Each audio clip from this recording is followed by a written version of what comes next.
नमस्कार, स्वागत है आप सभी का आपके अपने YouTube चैनल असली बीकानेरी में। आज हमारे साथ मौजूद है बीकानेर प्रेस क्लब के अध्यक्ष जय नारायण बिस्सा जी। पूरे बीकानेर शहर में जितने भी प्रेस जर्नलिस्ट हैं उन सब के अध्यक्ष मेन जो है चुनाव के द्वारा लिए जाते हैं और ये उस चुनाव को जीत के अध्यक्ष बन चुके हैं और आज हमारे साथ बातचीत करेंगे। स्वागत है सर आपका हमारे YouTube चैनल असली बीकानेरी पे। बहुत बहुत धन्यवाद आप सबका। सर, जैसे कि बीकानेर शहर के अंदर हम देखते हैं कितने सारे जर्नलिस्ट हैं, उसके अंदर फिर एक क्लब तो होना ही चाहिए, वो क्लब भी है, उसमें फिर चुनाव होते हैं। तो चुनाव किस प्रकार होते हैं? देखिए, बीकानेर में वैसे तो पत्रकारों के अनेक संगठन हैं। क्लब एक ऐसी रचनात्मक गतिविधियों का एक साधन है, साथ ही साथ सामाजिक गतिविधियों का और अन्य जो एक्टिविटीज़ होती हैं जो सामाजिक सरोकार से संबंधित है, पत्रकारों के रचनात्मक कार्यों से संबंधित है, उसके लिए क्लब का गठन हमारे 2011 में किया गया था। 2013-11 से लेकर के 15 तक हमने जो है मनोनयन के माध्यम से अपने अध्यक्ष का चुनाव किया, पूरी कार्यकारिणी का चुनाव किया। 2015 में पहली बार इसके चुनाव हुए, उसमें भी मैं निर्वाचित अध्यक्ष के रूप में पहला अध्यक्ष बना था और दोबारा मुझे ये जो है मौका मिला है। हर बार जो ज़िले के पत्रकार हैं वो इसके अंदर मतदान के द्वारा अपने अध्यक्ष, महासचिव और कोषाध्यक्ष का चुनाव करते आए हैं। तो इस दफ़े भी 2 अप्रैल को जो है वो चुनाव संपन्न हुआ और लगभग 141 जो ज़िले के मतदाता हैं, पत्रकार मतदाता हैं, उन्होंने अपने मताधिकार का प्रयोग किया, जिसमें से मुझे लगभग 62 वोट मिले थे और मेरे जो निकटतम प्रतिद्वंदी हैं भवानी जी जोशी, उनको 52 वोट मिले थे। इस फील्ड में सर आपको कितने साल हो गए हैं?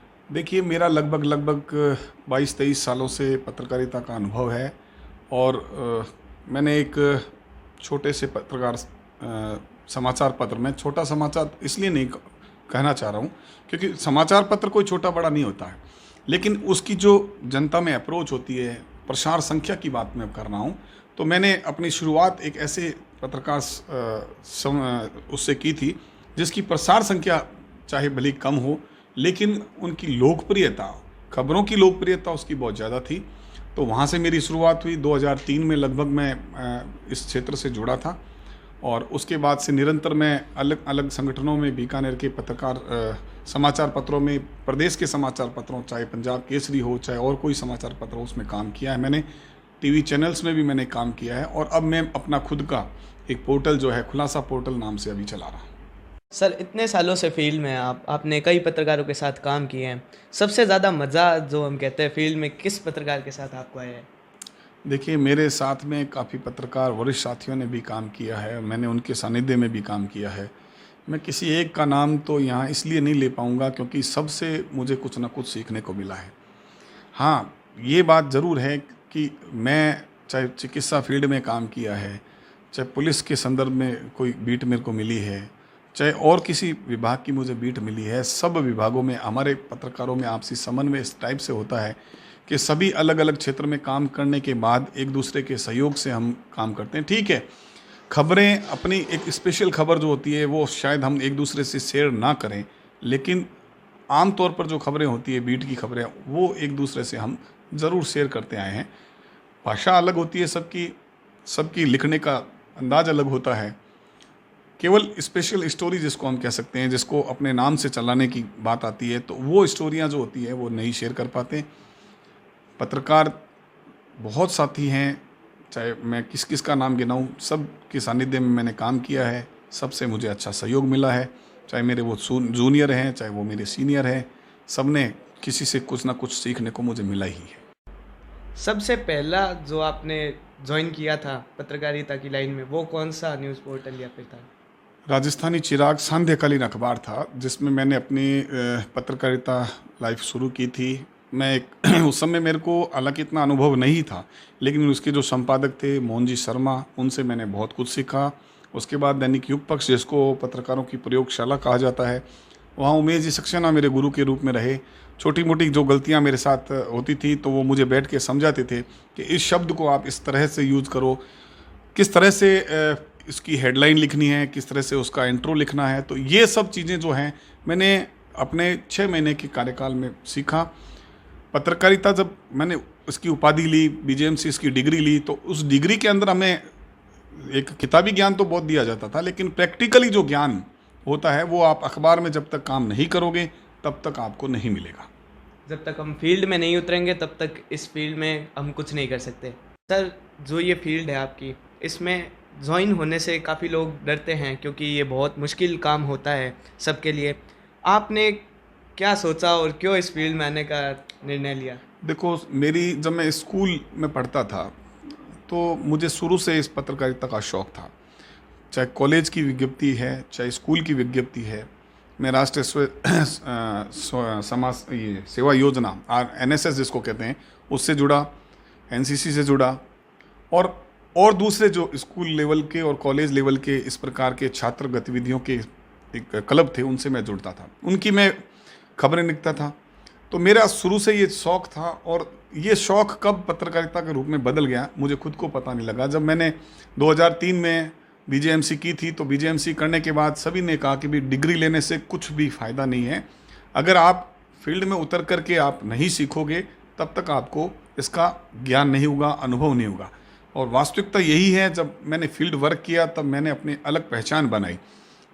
ये एक ऐसा फील्ड है जिसमें आपको संतरी से लेकर मंत्री तक एक अलग अनूठी पहचान मिलती है, लेकिन बात वही होती है कि आप इसमें कितना समर्पित होकर के काम करते हो। समर्पण मांगता है चाहे काम कोई भी हो। जब तक आप समर्पण होकर के काम नहीं करोगे आपको उस क्षेत्र में सफलता नहीं मिल पाएगी। शायद यही मेरा एक माध्यम था। मैंने अपना जितना भी समय था उसमें अत्यधिक समय मैंने पत्रकारिता में लगाया। मैं अनेक धार्मिक संगठनों से भी जुड़ा था, धार्मिक संस्थाओं से जुड़ा था, उनकी खबरें लिखता था, सामाजिक संस्थाओं की खबरें लिखता था। तो जैसे जैसे मैं उन खबरों को लिखता गया वैसे वैसे मेरे में मैच्योरिटी आती गई, वैसे वैसे मुझ में जो है आत्मविश्वास बढ़ता गया। यही कारण है कि आज आप बीकानेर प्रेस क्लब के अध्यक्ष बने और कई पत्रकारों ने आपको चुना। नहीं, बड़ा कारण ये भी है कि मैंने पत्रकारों, मेरे साथी जो हैं उन्होंने मेरे पे इतना विश्वास जताया, क्योंकि कोरोना काल भी एक ऐसा समय था जिसने आर्थिक स्तर पर पत्रकारों, क्योंकि देखिए इसमें ये एक क्षेत्र ऐसा है जिसमें आप पैसा नहीं कमा सकते। आपकी जो वेतन है वो वेतन जिस उम्मीद को लेकर के आप इस क्षेत्र में आते हो, तो शायद एक वेतन सबसे बड़ी समस्या होती है। वेतन इतना इस फील्ड में नहीं है, लेकिन हाँ, आप जितना इस क्षेत्र में काम करोगे आपको पब्लिसिटी उतनी मिलेगी, आपको सफलता उतनी मिलेगी, आपकी पहचान उतनी ज़रूर बढ़ेगी। सबसे बड़ा आर्थिक आधार इसमें नहीं है। तो अगर जिसके अंदर जुनून होता है, और जुनून अगर जो व्यक्ति इस क्षेत्र में लेकर के चलेगा तो निश्चित तौर पे उसको सफलता उसके कदम चूमेगी। अर्थ कोई मायने नहीं रखता। मेरा भी बड़ा यही कारण था, मैंने अर्थ की ओर कभी ध्यान नहीं दिया, मैंने हमेशा सफलता की ओर ध्यान दिया। मेरे एक सपना था कि मैं एक इतना अच्छा पत्रकार बनूं, एक इतना प्रसिद्ध पत्रकार बनूं, ताकि जो लोग हैं वो मुझे जो है केवल मेरी पहचान से जाने। तो यही कारण था। दूसरा, पत्रकार जिस समय मैं इस फील्ड में आया था तो मेरे जो साथी थे उनकी जो समस्याएं थी, चाहे वो समाचार पत्रों से संबंधित थी, चाहे प्रशासन से संबंधित थी, चाहे पुलिस से संबंधित थी, चाहे राजनीतिक स्तर पर थी, तो उन सभी समस्याओं का निदान कराने में मैं अग्रणी रूप से आगे रहा। तो इस वजह से दूसरी बार जो है मेरे पत्रकार साथियों ने मेरे पर भरोसा जताया। कोरोना, जैसे आपने अभी बताया, कोविड-19 के अंदर कई आर्थिक स्थिति हुई, बहुत सारे लॉकडाउन्स, ये सब हमने झेले, लेकिन एक जो रोल था वो सटीक था कि खुलासा न्यूज़ या फिर कोई भी न्यूज़ पोर्टल हो वो फील्ड पे उतरा रहा। तो उससे आम जनता के अंदर जो भी इंफॉर्मेशंस पहुंचती थी उसके कारण हमें भरोसा था कि पत्रकार फील्ड पे है। लेकिन कई पत्रकार ऐसे होते हैं जो हम एक साइडेड जिन्हें कहते हैं कि वो पक्ष के तरफ होते हैं, लेकिन जो मेन पत्रकार होते हैं उनका काम वही होता है कि वो सटीक न्यूज़ दे। तो ऐसे पत्रकार भी बीकानेर में बहुत होंगे। बिल्कुल, पीठ पत्रकारिता जिसको कहते हैं, इस पीठ पत्रकारिता का मतलब यही होता है कि आप इस प्रकार की पत्रकारिता करें जो आप खबरों के माध्यम से किसी को बदनाम कर सकें, किसी से पैसे ऐंठ सकें, या यूं कहें कि केवल किसी की चापलूसी कर सकें। तो पत्रकारिता ये फील्ड नहीं है। पत्रकारिता में आप वास्तव में अगर पत्रकारिता करना चाहते हैं तो आपको पीठ पत्रकारिता से ऊपर उठ करके काम करना पड़ेगा। कोरोना काल में भी, क्योंकि आमतौर पर ऐसा देखने को आता है कि पत्रकार वो बनना चाहता है कि हम 100 रुपये का हेलमेट का जो है चालान बचा लें, या कहीं जो भीड़ में है अपने आप को एक अलग पहचान देने के लिए पत्रकार बन जाएं, तो ये अगर मेंटेलिटी लेकर के कोई चलता है तो वो वास्तव में पत्रकार नहीं बन सकता। वो उसको ज़्यादा सफलता, एक चंद सफलता तो हो सकता है उसे मिल जाए, लेकिन ज़्यादा सफल वो नहीं हो सकता। लोग सर सोचते हैं कि वो पत्रकारिता की फील्ड में आएंगे तो उन्हें एक सर्टिफाइड जो प्रेस क्लब की तरफ से कार्ड मिलता है, उसके लिए क्या आवेदन, क्या लोग वहाँ पहुँच सकते हैं? देखिए, किसी संगठन का कार्ड लेने से आप पत्रकार नहीं बनोगे। मैं बार बार वही बात आपको बताना चाह रहा हूँ।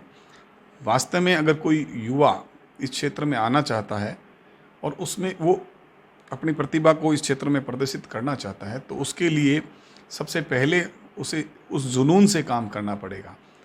वो काम करना पड़ेगा, जनता की समस्याएं हैं वो उनके सामने रखे लोगों के, ताकि प्रशासन उस पर काम करे, राजनीतिक दल उस पर काम करे, सरकारें उस पर काम करें। तो केवल अगर कार्ड धारक पत्रकार बनना चाहते हैं तो शायद इस प्रकार कोरोना काल के दौरान कई वेबसाइट्स हुई हैं, कई समाचार पत्र भी हुए हैं जो कार्ड दे करके और फील्ड में अपनी धौंस जमाने का प्रयास कर रहे हैं। लेकिन अगर वास्तव में वो पत्रकारिता करना चाहते हैं ऐसे लोग, तो उन्हें जुनून के साथ काम करना पड़ेगा, न कि कार्ड के साथ काम। कार्ड आपकी पहचान नहीं है, आपकी पहचान आपका काम है। काम जितना आप अच्छा करोगे, जितना सच्चा करोगे, निश्चित तौर पे आपको अपनी पहचान बताने की आवश्यकता कहीं नहीं पड़ेगी। कर्म प्रधान है। बिल्कुल निश्चित तौर पे कर्म प्रधान है। मैं तो आपके चैनल के माध्यम से उन युवा साथियों को यही संदेश देना चाहूँगा कि अगर वास्तव में आप इस फील्ड को ज्वाइन करना चाहते हैं, इस फील्ड में काम करना चाहते हैं, तो सबसे पहले अपने अंदर जुनून इस क्षेत्र के प्रति रखें, सच्ची और कर्तव्यनिष्ठ पत्रकारिता करें। आपको अपनी पहचान बनाने की आवश्यकता नहीं है, लोग अपने आप आपको पहचानेंगे, आपके चैनल को उस तरह से पहचानेंगे। जैसे आपने कहा कि भाई खुलासा ऑनलाइन पोर्टल, तो खुलासा ऑनलाइन पोर्टल को शायद 1 साल हुआ है, 1-1.5 साल के अंदर उसने अपनी पहचान क्यों बनाई? ये वजह यही थी कि कर्तव्यनिष्ठ होकर के हम एकदम समर्पित होकर के हमने काम किया। रात को 2 बजे खबर आई तो 2 बजे लगाई, सुबह 7 बजे आई तो 7 बजे लगाई। हमने ये नहीं देखा कि भाई हमने 11 से 6 काम करना है, हमें केवल इतने घंटे ही काम करना है। हमारे जितने भी साथी हैं उन सब साथियों ने अपनी जिम्मेदारी से काम किया, समर्पण भाव से काम किया। यही कारण था कि आज खुलासा उस मुकाम पर है। और अगर किसी युवा को इस प्रकार काम करना है तो उनके अंदर समर्पण भाव होना बहुत ज़रूरी है। वो किसी भी न्यूज़ पोर्टल या किसी भी आपसे जुड़ सकते हैं ताकि वो कुछ सीख सकें। बिल्कुल, हम प्रेस क्लब के माध्यम से इस प्रकार के युवा साथियों के लिए कार्यशाला भी रखेंगे। जो युवा साथी पत्रकारिता क्षेत्र में अपना मुकाम हासिल करना चाहते हैं या अपनी मंजिल वो उसको देख रहे हैं, तो इस प्रकार के युवा साथियों के लिए हम जो हैं आने वाले समय में कार्यशाला आयोजित करेंगे। उनकी कमियां जो रहती है कि वो कहाँ किस प्रकार की कमियां रखते हैं, उन कमियों को बताएंगे और उन्हें तैयार करेंगे, ताकि आने वाले समय में वो एक अच्छे पत्रकार के रूप में अपनी पहचान बना सके। सर, पूरे प्रेस क्लब का अध्यक्ष होना, बीकानेर शहर के इतने सारे जर्नलिस्ट आपके अंडर में एक तरह से हम कह सकते हैं, तो उसमें आपका क्या कर्तव्य बनता है कि आप किस तरह उन्हें मैनेज करें? देखिए, ये एक बुद्धिजीवी संगठन है, बुद्धिजीवी लोगों का संगठन है, तो मैनेज तो किसी को करने की ज़रूरत भी नहीं होती है, क्योंकि बुद्धिजीवी लोग हैं, सब बात को समझते हैं। हाँ, इनका प्रतिनिधित्व करना अपने आप में एक गौरव की बात है कि ऐसे लोगों का मैं प्रतिनिधि हूँ जिसको चौथा स्तंभ कहते हैं। सरकार के 3 स्तंभ के बाद चौथा स्तंभ पत्रकारिता है। तो ऐसे लोगों का प्रतिनिधित्व करना अपने आप में गौरव का विषय है। मैं अपने आप में इस बात को लेकर बड़ा गौरवान्वित हूँ कि मेरे को ज़िले के पत्रकार साथियों ने चुना, अपना अध्यक्ष बनाया अपने वोटों के माध्यम से। तो आपके इस इंटरव्यू के माध्यम से उनका सबका मैं आभार भी प्रकट करना चाहता हूँ। और उनके लिए जो काम अधूरे रह गए हैं, हमारे पिछले जितने भी लोगों ने नहीं कर पाए, वो हमारी पूरी कार्यकारिणी नहीं कर पाई पिछली, या उससे पिछली जो भी कार्यकारिणियाँ नहीं कर पाई है, उन सब अधूरे काम को पूरा करना, ये भी एक मेरा लक्ष्य है। और आने वाले समय में मेरे पत्रकार साथियों के लिए और भी मेरी जो परिकल्पनाएं हैं उनको मैं साकार करने का प्रयास करूँगा। बहुत बहुत धन्यवाद सर, आपने अपना कीमती समय हमें दिया। इस महामारी के चक्कर में बहुत से लोग कई कारणों से दुख में हैं, कोई बहुत परेशानियां झेलनी पड़ती है, और पत्रकार भी उनमें से एक हैं, क्योंकि फील्ड में घूमने से उन्हें भी कुछ ना कुछ हो ही सकता है, क्योंकि वो भी हमारी तरह इंसान ही हैं। तो ऐसे कई केसेस के अंदर प्रेस क्लब उनकी क्या सहायता करता है? देखिए, पिछली बार भी जब कोविड-19 2020 2020 जिसने अपनों ने और सपनों ने सबको खोया, किसी ने अपनों को खोया तो किसी ने सपनों को खोया। तो मेरा भी प्रयास यही रहेगा कि मेरे साथी, जिनकी कईयों की नौकरियां भी गई है इस कोरोना काल के चक्कर में, कई साथी जो हैं वो आर्थिक मार भी झेल रहे हैं। उसका कारण है कि उनका वेतन में कटौतियां कर दी गई है। तो मेरा प्रयास रहेगा कि हम उन सभी साथियों के लिए, चाहे सरकारी स्तर पर, चाहे भामाशाहों की मदद से, उनकी कोई ना कोई मदद करते रहें। और इस संकट में हालांकि नौकरियों की तो स्थितियां बहुत बुरी है, लेकिन कोई ना कोई माध्यम उनका करके हम जो हैं उनके परिवार के चूल्हे चलते रहें और उन लोगों को आर्थिक लाभ मिलता रहे, आर्थिक उनका उपार्जन होता रहे, ऐसा प्रयास हम करते रहेंगे। सर, खुलासा न्यूज़ पोर्टल में कितने पत्रकार काम करते हैं? देखिए, खुलासा न्यूज़ पोर्टल में ज़िले के जो हैं करीबन सभी जगह संवाददाता मौजूद हैं। मैं शहर की अगर बात करूं तो लगभग 4-5 संवाददाता जो हैं और फोटोग्राफ़र जो हैं वो काम कर रहे हैं, और युवा कुछ लोग भी नए तैयार हो रहे हैं। तो हम उनके ज़रिए भी जो हैं इस पोर्टल को और पत्रकारिता को और आगे बढ़ा रहे हैं। सर, हमें ये बताइए कि अब आगे का आपका लक्ष्य क्या है बीकानेर को उज्जवल बनाने के लिए? देखिए, मेरा लक्ष्य पत्रकारिता को और अधिक मजबूत करना है। मेरे साथी जो कई पत्रकारिता की योजनाओं से वंचित रह गए हैं, उन सभी सरकारी योजनाओं का उनको लाभ पहुंचाना है। जैसे अभी फ्रंटलाइन बन कर के पत्रकार काम कर रहा है, लेकिन उसको फ्रंटलाइन मान नहीं रहे। तो ऐसे सरकार से इस प्रकार के योजनाओं के माध्यम से उन्हें फ्रंटियर जो योजनाएं मिलती है उनका फ़ायदा पहुंचाना।